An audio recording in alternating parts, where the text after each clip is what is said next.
This podcast, Beyond the Natural Man, it's a place where three different men come together to share their views and explore what it means to be a man. This, for us, is episode 1, which is ground zero or episode 0. Well, I guess I'll start. Be on the left. So I'm Matthew Dank. Why am I here? I'm here because I want a forum where I can engage and be myself and speak to other men who are like-minded and drop a lot of the pretense and the bullshit and get out of the man box, I guess, and just be a bit more natural. I guess I struggled with that over my years. I'm 39 now, and I've done a total of 18 years in the military. So the last 16 was from when I was 23 till when I exited this year when I was 39.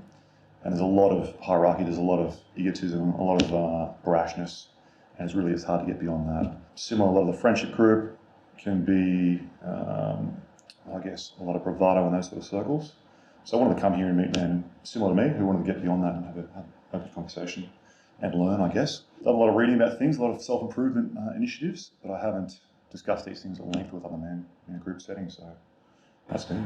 I am Adam. I'm on a self-development journey and reached a place where I don't know what I don't know, and found men's work, and by extension found you, fine gentlemen, and just enjoy challenging myself and talking about life and the things in it. I look forward to structured conversations. I'm Gary. I discovered men's work because my life was going well on paper and there still, to me, felt like something wasn't quite there. My upbringing was what I consider to be in some fairly toxic masculine environments. That included my early career into mining and drilling, where it was all about, how big a bullshit story you can tell. And it was all about, how many women you fucked, and, it was all hero talk. And there was never any authenticity, and it never felt right. It never felt like a natural thing for me.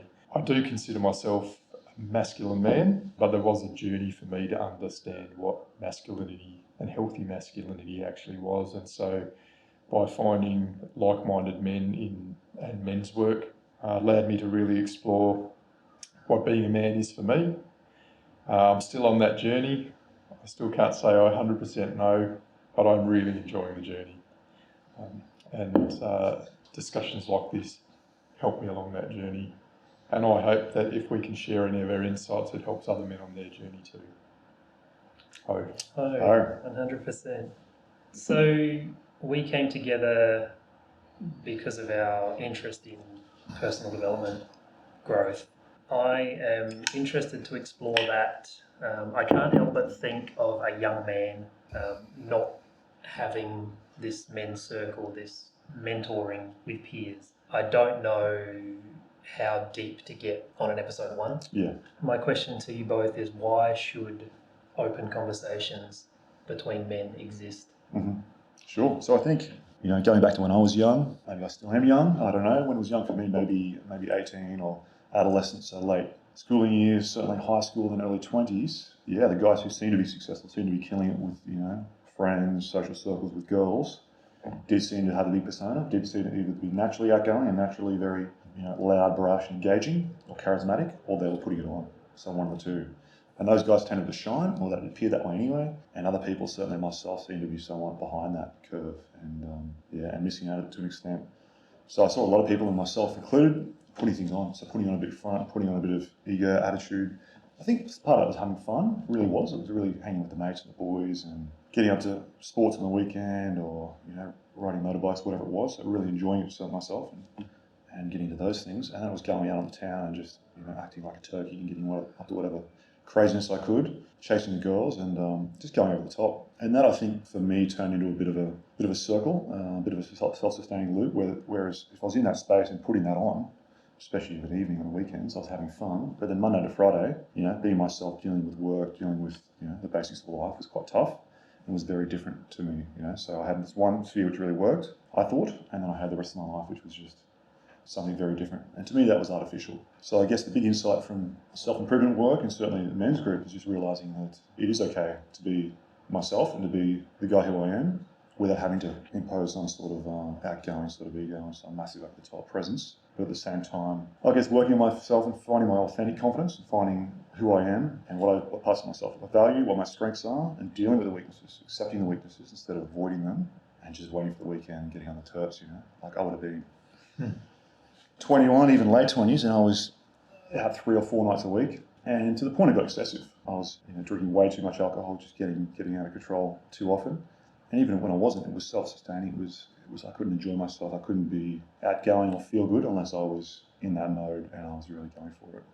So to me, that wasn't being authentic. Part of it's maturity, part of it's learning, part of it's just realising it's okay to be both of those states, but I don't need to project myself into some sort of a massive mood, massive ego to be myself. Is there some level of acceptance or shallowness, I guess, with the going out and drinking versus having a deep conversation, sober? I think so, and it depends on the group of people I'm around.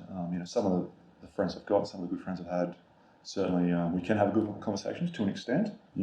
Some will get a bit awkward if you go too deep with things or explore certain issues, and I'll be a bit reluctant to get into them. But I think those groups gel the best, and I've seen to gel the best when it is around sport, it is around masculine activities, it is around going out and getting on it and having a good time. Nothing wrong with that in balance, but for me, I think my background's a fairly self-conscious and probably anxiety or anxious type of family, and some detachment from tough issues, certainly within the family too. And that's my natural trait, which has made it hard for me to just deal with things in the everyday context.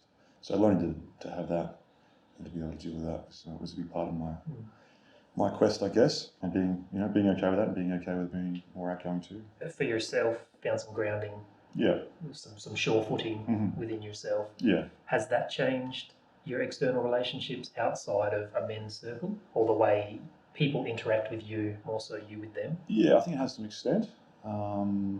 Largely I think a lot of my friends are still my friends, and I love and cherish them for who they are. But certainly within my family, I think I've broken down barriers and just become more accepting of myself and of family members, and just accepting of my life's journey in my past, really. So a bit of that's about blaming myself and getting caught in that spiral. And I think through the work here, I've just matured and become more relaxed and more accepting. But that's a journey I'm on. Certainly, I haven't arrived yet, and I don't think I will arrive. But I'm happy with where I'm at in life. I'm happy with progress. So it's a big win. I think accepting is a great term. It is, Adam. And I've read plenty of books and read plenty about accepting, and as a thought, I can hold that in my mind and think about that. But as a lived experience and as a let's say an emotional level or a physical level, that's something I'd never really do. I could talk the talk, I could talk about the theories, but I couldn't put myself there and I couldn't go through that journey. So really, that's my challenge in a nutshell. Very difficult. Yeah. It's really deconstructing that past set of behaviours that have been built around role models and that aspirational view of masculinity. For me, it was never entirely clear. I knew masculinity had something to do with physical presence and being good at sport, looking and acting certain ways, but I never knew whether that was truly healthy or authentic. I always had this lingering doubt between what I felt versus what I was seeing. And there were certain things that resonated, and there were certain things where the behaviours, the drinking cultures, those sort of things where, for me, it just didn't feel right, didn't fit. It felt like I was going along with that because it was the herd mentality, and it was like, okay, all the other men or growing men are doing that. Okay, I better do that too. And I suppose at that time of my life, I was seeking acceptance. It's very natural to be seeking acceptance into a group. And the peer group I had at the time, it was about the drinking culture. It was about taking drugs, partying, being the larrikin, always being a little bit sort of risky and naughty. It took me a long time to learn to reconcile that. And I think the maturity that came through talking more openly, not hiding emotion, was a big step forward for me. And part of it also had to do with my upbringing. And my father's very stoic in his approach. He's not an overly emotional and engaging guy. He's warm and caring. But for me, I needed to talk about certain things, and I just didn't have that ability to talk with him. And certainly I didn't have that ability to talk in my peer group. So there is an element there of role modelling, which I could role model certain behaviours, and I had some elements of that shaped who I am and how I was behaving. But there was also a gap in that behaviour. And I think to your point, Adam, about younger men seeing other men talking in a more open and engaging way, I feel for me that would have been really powerful at that time in my life, to just be able to see men engaging, not in a huggy, feely way, but on a very authentic and masculine level. I feel like that's generally lacking broadly in society at the moment. But as you were growing up, did you have that with your mum or a sibling, like a female, where you could open up emotionally? I am very close to my mother, but not on men's issues, I suppose. Things like relationships. I didn't really feel like that was something I could talk to my mother about. So not somewhere you could go with your I feel statements versus your father for your I do or I am. It's a little bit grey, but generally not, no. I felt a lot of that I had to solve for myself. That was more of my mentality. I felt like I can learn bits and pieces from people around me, but ultimately I've got to figure out what being a man is to me. From the being a man point of view, I think the lack of a role model in the idea of an emotional role model, there was no one to turn to. How do I process what I'm going through or who I'm being? Yeah. That's it. And I think part of my frustration and angst was what I was feeling, and the uncertainty and the guidance that I was needing. It was a real genuine thing. I really needed that, and I couldn't get it from a peer group, and I couldn't get it from a family member. And there was certainly at those times no ability to go onto YouTube and see a podcast on being a man or these issues. And I would even go so far to say as through the school system as well, there's absolutely nothing. Yeah. They have guidance counsellors, but they don't actually give you guidance. If you want to figure out whether you want to be a carpenter or a geologist or something, they'll be able to help you make some decisions. But there was never a counsellor that you went to. Even a chaplain was almost a thing that was just someone in that office over there, but I never knew anybody that went to see a chaplain. So can I ask you both when you realised that an emotional male role model was important? So I think I realised that primary school. I think in late primary school I had an innate need for that sort of influence in my life, and I sought that from other families and other parents and other families. For myself, growing up in, I guess, an environment where my mother was often anxious and dad was detached, and they were almost like a perfect storm, as I say, because she'd have certain needs and he'd withdraw into shell. And for that reason, I think I learnt to bottle up my feelings, not express things, not express my needs or even identify with my needs. And I certainly wouldn't talk about myself. So it was really hard to come to grips with a lot of the emotional changes when I was an adolescent and a teenager. I guess anxious about those things and worry and just internalise them a lot. So I spent a lot of time with friends and at friends' houses where they had, I guess, a more emotional and more open and outgoing dynamic between family members. And I really thrived on that. And I remember making the sort of deliberate decision to be around those family members more. And that really hurt me because I was shunning my own family for other friends and families, and on a very deep level that was very discomforting and very hurtful to me. So I made that decision, and then that sort of went on throughout my 20s without really coming back and addressing my relationship to my family and my relationship to myself. So I would say it's probably late 20s, early 30s when I started doing meditation and learning about some personal growth strategies that I started to broach some of these changes within myself and going back and dealing with my past, becoming more accepting as a person. And that's really taken all of my 30s to grow into that, especially with meeting my wife, Melissa. She's got an Italian background. She's from, her parents are from Sicily. Super warm, outgoing, and just super understanding. And she's been a massive factor in me making that final step and becoming more open, more accepting of myself and therefore of my family. Yeah, so for you it was like a survival thing, clinging to or finding other families or I think it was, Adam. I think it was. And I think I took my family background and I don't think it was that bad realistically. There was no abuse in my past. It wasn't an awfully traumatic environment by any means, but I took what environment I had and I think I internalised that and I kind of made it worse.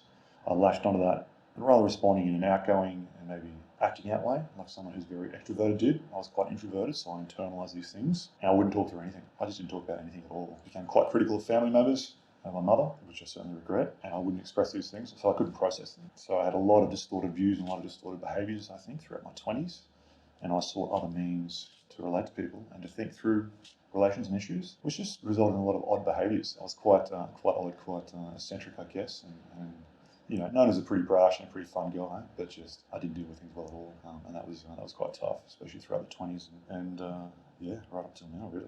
Which, on reflection, if you had a solid role model that you could focus on or I think so. live with? Yeah, I think I had a role model in relations. If I was more open and had have bounced these ideas back and forth and dealt with my emotions in an open way, then I would have had certain things validated. I would have learned it was okay to be vulnerable. I would have got positive feedback and negative feedback, and I would have learned that both was okay a lot earlier. Or rather, my 30s, I would have learned that in my adolescent years. So certainly role model in that emotional relationship with someone and with a family, and knowing that it's okay to need that and to express that need. Where the knowing it's okay is a good point. I think for me, I found that I would use music and movies as my barometer on how the world should be. I'm just trying to think if I did cling to other families, but I don't. I think I only went to other people's houses to play video games. Definitely, a lot of my friends when I was in primary school, early high school, seemed to have families that I was in awe of. I would view the world through a keyhole. I'd see everything perfect everywhere else except for where I am now, and that stuck with me my whole life till today. Right now, everything outside of me is wonderful, and everything inside is horrible. I can't help but think a positive, emotional male role model would have helped me navigate who I am, or at least how I can view myself at a much earlier stage than late 30s. But I guess I have a similar story where my wife sort of helped me, introduce me to things that in my house I'd never seen before. I mean, it's a life experience that's different to what maybe would have made me the perfect man now. Not that such thing exists, but thinking towards a young man, even if that was presented to me, I don't think I would have understood the importance. If there was a school chaplain or a counsellor or someone who would give legitimate guidance, I think I would have ignored it as a kid as well. And I guess just the thought of how would you convey that to a kid or to a young man now that maybe has the opportunity to join a sporting group or martial arts or something where that mentor's around the corner. When I was in my early teens, even from 12 up, it was survival. I was just worried about putting shoes on my feet and living, not how am I being emotionally stable.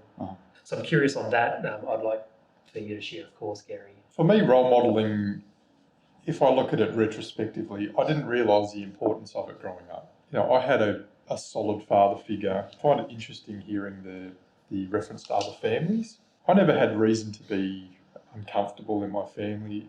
There was always enough for food on the table. We never wanted for anything. We didn't have luxury items. But I suppose in hindsight, one of the things that really stuck with me was the number of fathers of other friends who seemed to be doing jobs that were very different to my dad. So my dad is a boilermaker and welder, was always working really long hours in really hard environments. He'd come home exhausted, burns all over him and things like that. And I used to think, wow, I don't want to have to do that. That's not me. I'm never destined to be a tradesman. But in the environment I grew up, my brother became a boilermaker and welder just like my dad. And one of our friends who lived over the road became a boilermaker and welder just like my brother.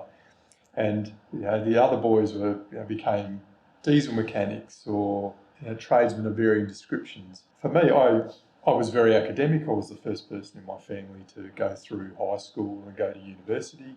And so I did have a level of detachment with the men around me and a natural affiliation for those fathers who I would see doing, say, more white-collar jobs. And I suppose ending up going on and becoming a geologist, it was almost like, okay, well, I was still doing what I considered to be outdoorsy and so not exactly a desk job, but there was a very academic component where I could use my brain and some of the gifts that I had in that space.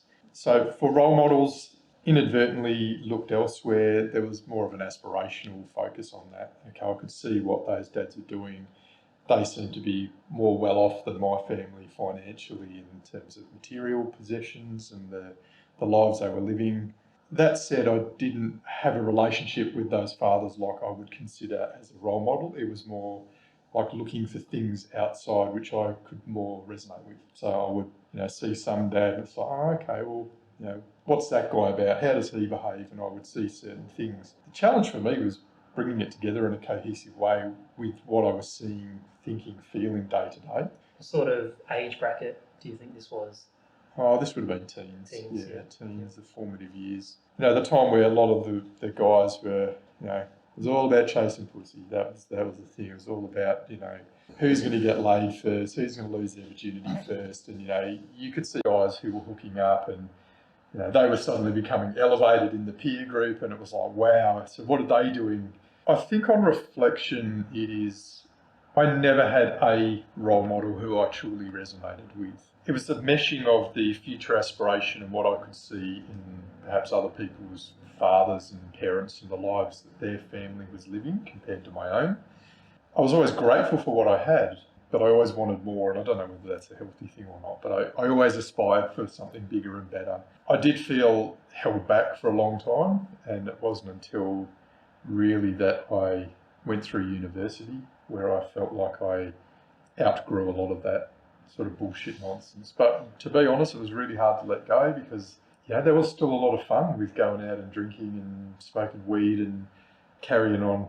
I still liked some of that stuff, but there was also this weird part of me which was aspiring for something bigger and better, and it didn't quite mesh. So I think in hindsight, looking at what role modelling I could have benefited from at that time, it would have been people more like who I am now. It just wasn't there. It seems like it was just like you would see somebody doing something, try it on, see someone doing something, try it on. Yeah, absolutely. There's definitely a big trial and error component to my growth.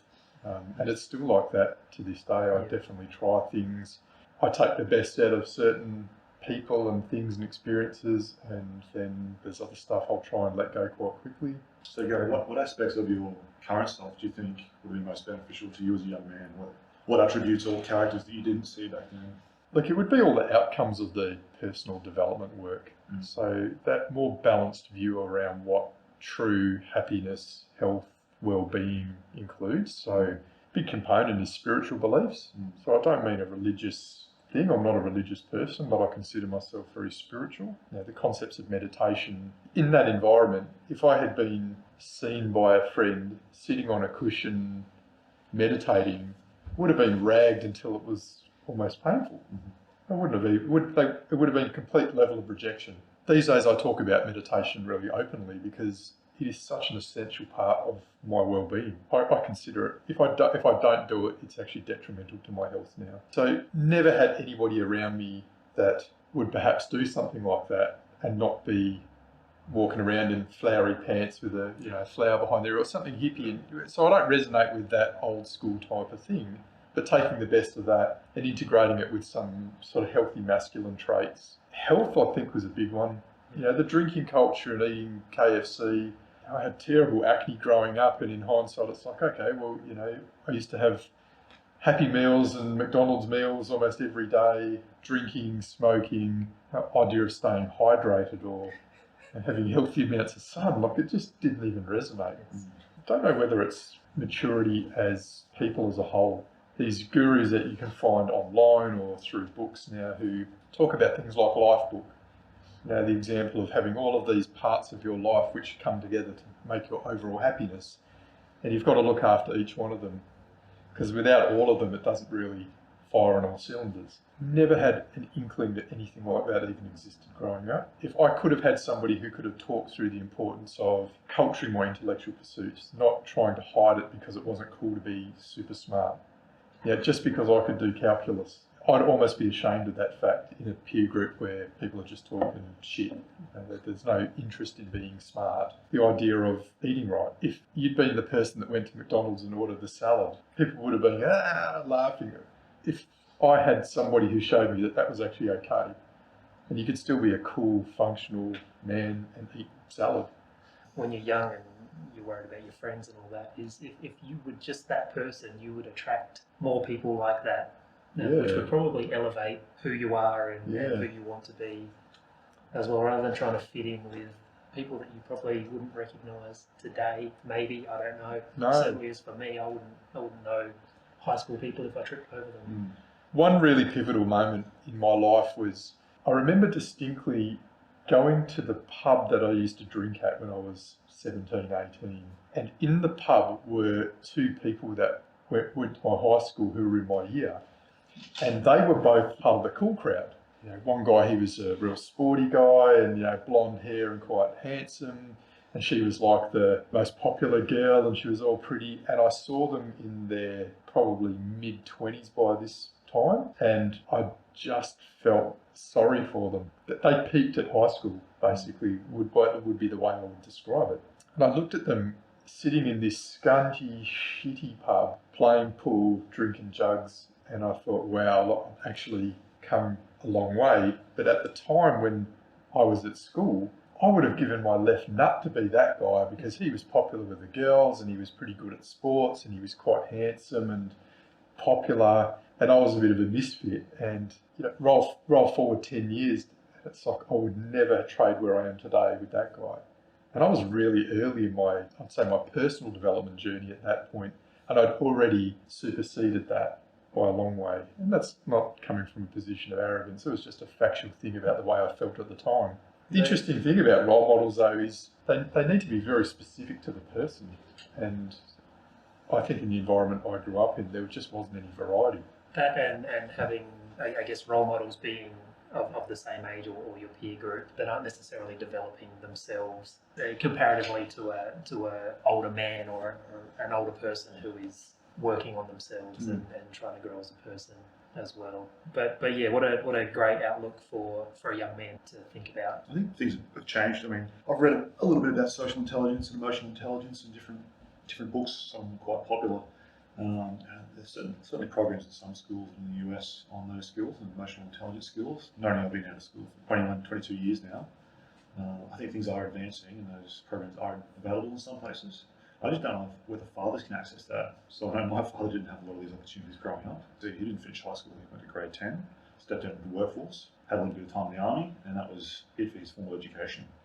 And he was with, 2 employers for his whole life in the public sector. So he wasn't even aware of some of these things existing. Probably was a bit self-conscious himself and didn't have the chance or really the drive to pick these things up and to learn them. Part of it's having those things available to fathers. There's a lot of movements afoot to advance women's standings and equal opportunity for women. And there hasn't been much for men because they've been strong, masculine, whatever. The people haven't necessarily been addressing where men fall short themselves or where they need their support. So I think it's about empowering fathers also to learn, develop themselves, and to become stronger but more open at the same time, so they can deliver this to their kids and have that influence in the family. Strong fathering. I can't think of a time where my father tried to educate me on something other than doing something. But from my mum, everything that she knew was what her mother taught her. Right. Education for a generation that grew up without the internet is a big thing, and I think you men having kids now and are native, I guess, or just on the cusp of being native to the internet, I'm hoping that as generations move on, education's more available to people. So I don't know if that's naturally sorting itself out. Yeah.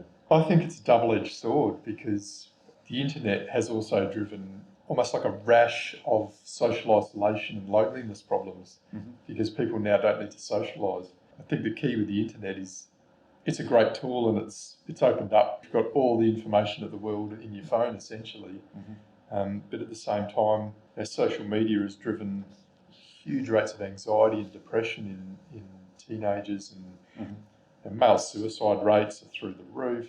For me, there's a huge gap that needs to be filled by role models and actual men. Yes.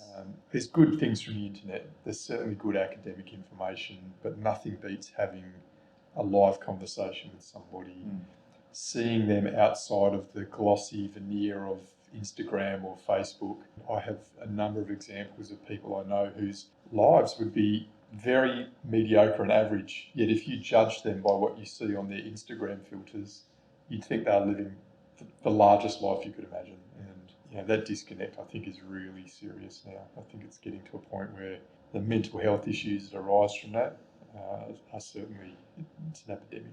Well, that's where I think a forum like this or a forum of men to get together and speak openly gives you that opportunity to, if you didn't know the internet is fake, to learn from other people. If you didn't know that you're viewing the world through a keyhole, to get to know that from other men. I also think, to that point, martial arts, I think, is a great thing for young men. Martial arts is the one thing where the discipline hasn't changed, where you still respect the sensei or the teacher or whoever's up front, and get disciplined. The discipline has changed, not structure anymore, but I think model on how to train. Martial arts is definitely a great thing to look at. Teaching young men, I guess that's what we're talking about, young men, if you implement respect along the way. Yeah. And a pathway to progress. That's right, yes, and a test. Yeah. I don't know if that comes from playing football or basketball or baseball, whatever sport you want to name. I don't know if that comes from online gaming, but that's definitely something that I think, I'm not going to go as far as say should be mandatory, but should definitely be encouraged, I think, by mentors or older men to younger men. And that's my opinion. Definitely food for thought, I think, if a young man or a man is struggling to find his masculinity or where he belongs in the world. I think martial arts is a great place to start. What do you suggest for those boys that aren't physical?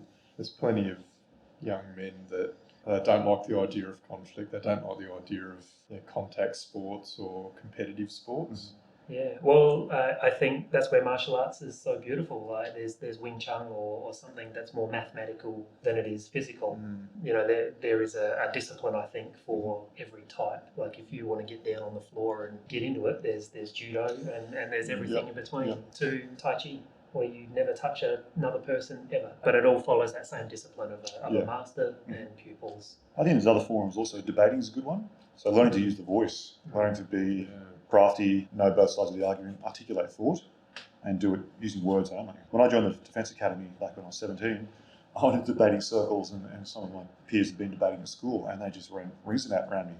I was throwing out ideas, and I had the whole thing sewn up for both sides. I had no hope. And they were eloquent, they were crafty, great use of words, very articulate, and they were like 19, 20. You know, these guys had the makings of being very good lawyers, I think, and many of them stayed on in the military and had great careers. So just knowing how to use your words and articulate yourself and put feelings into it, expression, and be genuine, just be confident around using words, I think is a huge skill and something I didn't have for a long time out of school. So I think debating's one opportunity. Public speaking, performing arts, I think, for men who aren't overly physical, but they still want to express themselves, even singing. So being aware of the voice, how to use the power of the voice and connect. So all of those things require a level of confidence. Yeah, they do. Or they develop confidence. Yes, exactly. So some of these things I wanted to get into when I was younger, but didn't have the confidence to bridge the gap and start, and therefore to grow the confidence. Yeah, it's a bit of a chicken and egg scenario. How do you make the step to get in there? Maybe mentoring comes in, maybe pathways into programs is part of it. How does one get into these programs? And then from there, clearly there's huge growth pathways and huge opportunities. Those things, they build confidence, they build social and emotional awareness and other skills. But there's still an element of masculinity that's physical. I don't feel that there should be a gap there for a true healthy man. Like when I say physical, I don't mean you have to be huge, ripped with muscle, running 100 metres in 10 seconds flat, but just a physical presence.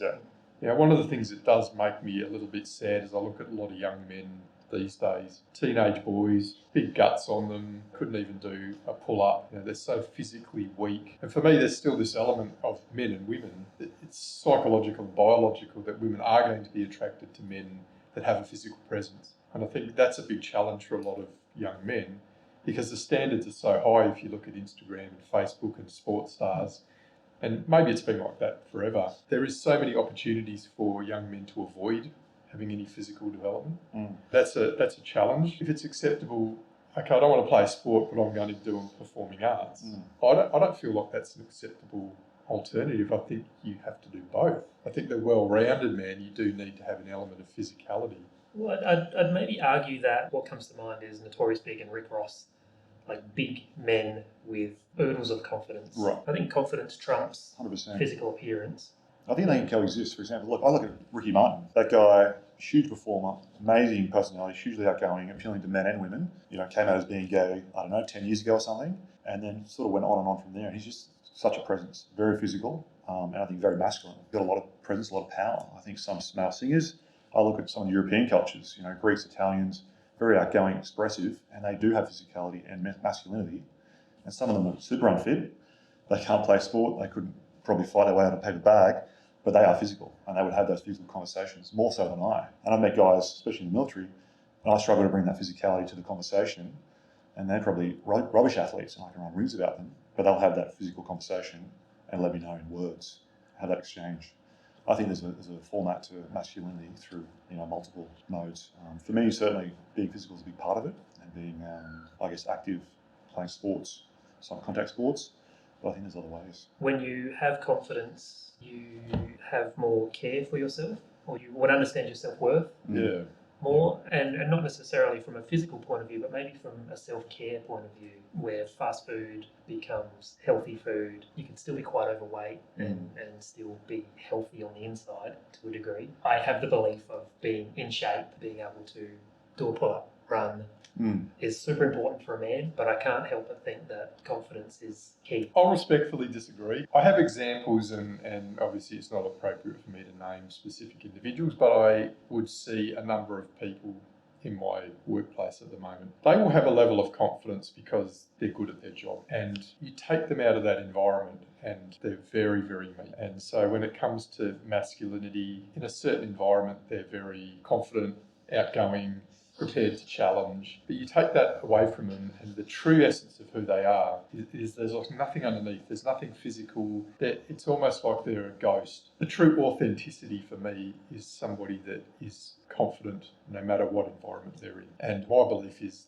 that your physical presence has a huge amount to do with that. And when I say physical presence, I don't mean necessarily being the most athletic, sporty, muscular, tallest, strongest, whatever it is. I feel like you could just tell a man by the way he stands. The posture, the way they walk, the way that they'll open themselves up. Some of these ideas around power posing and the sort of points in your body. The guy that's always, self-soothing, always standing and covering your junk. That speaks a lack of confidence there. And the man that's open and sits, not manspreading, but you know what I mean. Like it's really hard to articulate in some ways, but for me it does distill down to an overall level of health. Is that a standard for all men?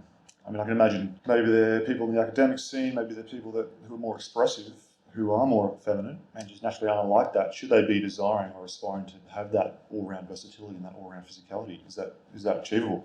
Well, I'd maybe go so far as to say a lot of those are artificial constructs of our modern environment. 200 years ago, being an academic was not an option. You had to work your farm, you had to fight to survive. And now we've got the luxury that we live in absolute comfort. There's no requirement to be physical anymore. You don't need to protect your family from marauding invaders. You don't have to go out and physically work the fields or chase down your dinner. And so from an evolutionary perspective, we've had to be physical to survive. The survival of the fittest is a real thing in that context. And now you can survive and be the most unfit.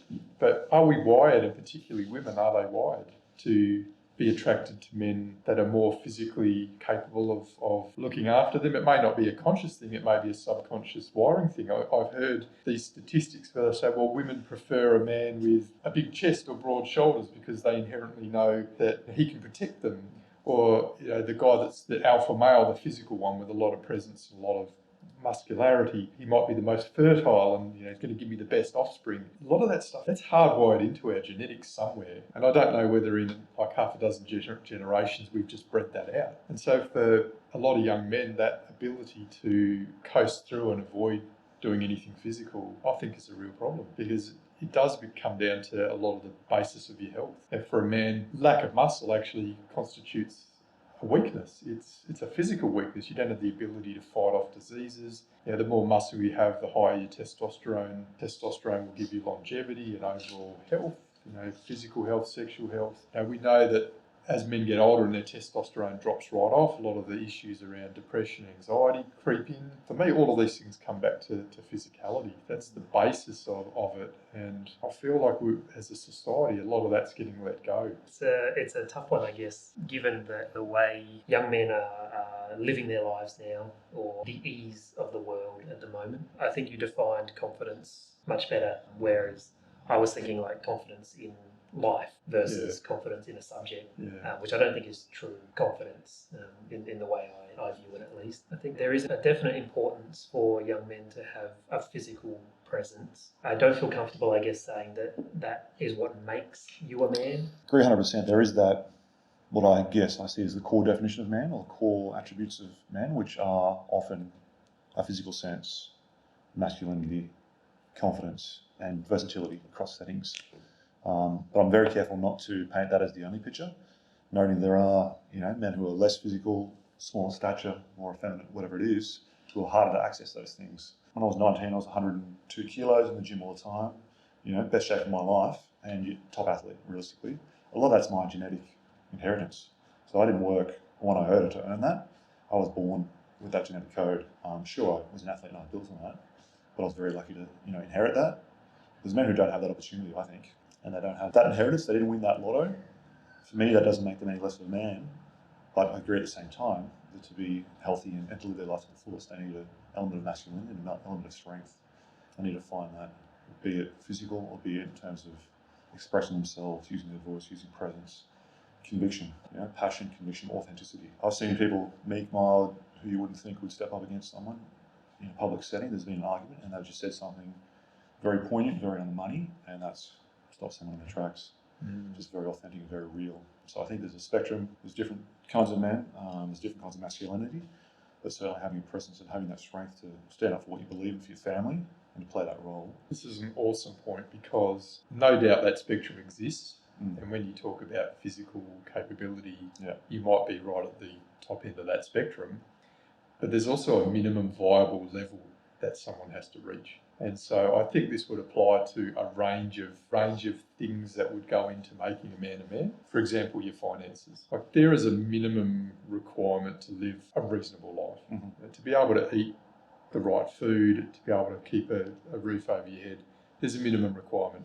And of course, then there's a spectrum and you can have gold-plated Rolls Royces right at the top end. And I think with physicality, it's the same thing, but it's much more subjective about where you set that minimum standard. My subjective view is that if I see a 14-year-old boy who's got no muscle tone, gut hanging out, can't run more than 100 metres without falling over and needing oxygen, sitting there living on takeaway food, for me, they're not even getting close to that minimum bar. I think the challenge is now is, we've got role models where their dad's like the 42-year-old version of that. And so therefore it's completely acceptable. And it's the same thing when we see generations of poverty and unemployment repeating. The role model for that kid is it's okay for my mum and dad to be on welfare because their mum and dad was on welfare and we're on welfare now, and therefore that's my expectation. At least from my own experience, a man in pursuit of becoming a better man is going to tackle all these categories at some point. Yeah, absolutely. Anyway, which I feel like that's who we're talking to, somebody that wants to better themselves. But it does come to role models and how do you find those role models? Not that there's sides here, but I think those role models come from somewhere physical. I don't think from an academic or theatre point of view would necessarily guarantee you'd find those manly role models to aspire to as you would in a martial art or something centered around that. So what's the difference? Boiling it down, I'm grappling with that idea. What's the distinction? It sounds to me like it's physicality and capability. I mean, ultimately, if we go back long enough, we're animals, aren't we? And we're the bigger, stronger of the sex. We're genetically coded that way. So look at other animals, and we go back long enough in our lineage. I guess it's about the ability to fight and defend oneself and one's family and to be physical. So that's all I can think of. And those more masculine activities, be it physical sports, team sports, martial arts, at their core level come down to a level of physical existence, interaction, violence ultimately, and the ability to be healthy and interact on that level. Don't disagree with that. Looking at the military, there's a spectrum of conflict and even law enforcement, a spectrum of engagement, I guess. One end, it's all about violence and potentially killing someone, and at the very base level, it's probably intention, it's posture, it's voice. And then it goes on through the vocal range and through exchange until physical conflict or acts that sort of threaten conflict come into it. So there's a whole spectrum there. So I guess it's being familiar about that. That's luckily not part of our everyday life anymore. Western society, we're very lucky we don't encounter hand-to-hand violence on the streets often, but being aware that can happen, and a man has a role to play in that space, protecting themselves and their family, because there are other men out there who will seek to use intimidation or violence. That's the reality. Martial arts is great. for dealing with that and for having confidence and the ability to work in that space and that spectrum. I think physical side of it is the simplest barrier to entry as well. Working on your physical self, all you need is a pavement and you can start. Whereas the building the confidence through speech or posture and standing and how you present yourself all require a lot of depth, I guess, a lot of insight. Training. Whereas working on your physical self is a really low barrier to entry, and I think it has the most potential to introduce you to role models or a tier structure. I can't think of a better way to put it, but a tier structure where levels to obtain. I think it's a really interesting way to look at it, though, because it all gels together to become a fully functioning man. I guess you can't ignore any aspect ultimately, but no, and in terms of things like the physical and that role modelling of behaviours, we now have things like esports athletes, right? Some guy that's really awesome at sitting on his ass and playing video games for 4 hours. And he's got this amazing hand-eye coordination. That sounds cool when you're really into gaming and that's your benchmark around what it is to be cool or that's an aspirational target. There's nothing athletic about that. The ability to stay engaged and concentrating, there is a physical component of staying right in the pocket of something that requires a huge amount of dexterity and hand-eye coordination. I don't doubt that, but that doesn't translate to being able to defend yourself or your family from an act of violence. It doesn't translate to having physical capacity to be able to do things like work the land or chase down a buffalo for dinner. I think it's distorted, and this is where I think that role modelling is getting lost, because we're now in this environment where it's so convenient and easy to avoid any physical behaviour. Now, I've seen people literally in my street, because I live on a hill, they will drive to the bottom of the hill to pick their kids up from the school bus so they don't have to walk up the hill. Shit. The hill would be no longer than 400 metres. I reckon my kids probably resent the fact that I can walk up the hill. But it's good and it's healthy being able to walk up a hill. Yeah. But if that's the new standards that are being set, I'd really question what our young people are. I hear you go, because it's also functional, isn't it? And we talked about, I think, when we were away week before last, we talked about physical activity and health and whether locking in 30 minutes, 60 minutes a day in an air-conditioned room on the treadmill is the way to be healthy, or whether incorporating activity into your everyday life, into your transit to work and back, into how you get around the home. Like, you look at America, life's been made so easy that the lifestyle's killing them, right? Why is that? Because you've got these energy-rich, nutrient-poor foods, vast quantities, making people super ill, and you've got very little physical workload. Everything's automated, car doors close themselves. It's been the case for 15 years. Massive lounge chairs. There's no physical exertion.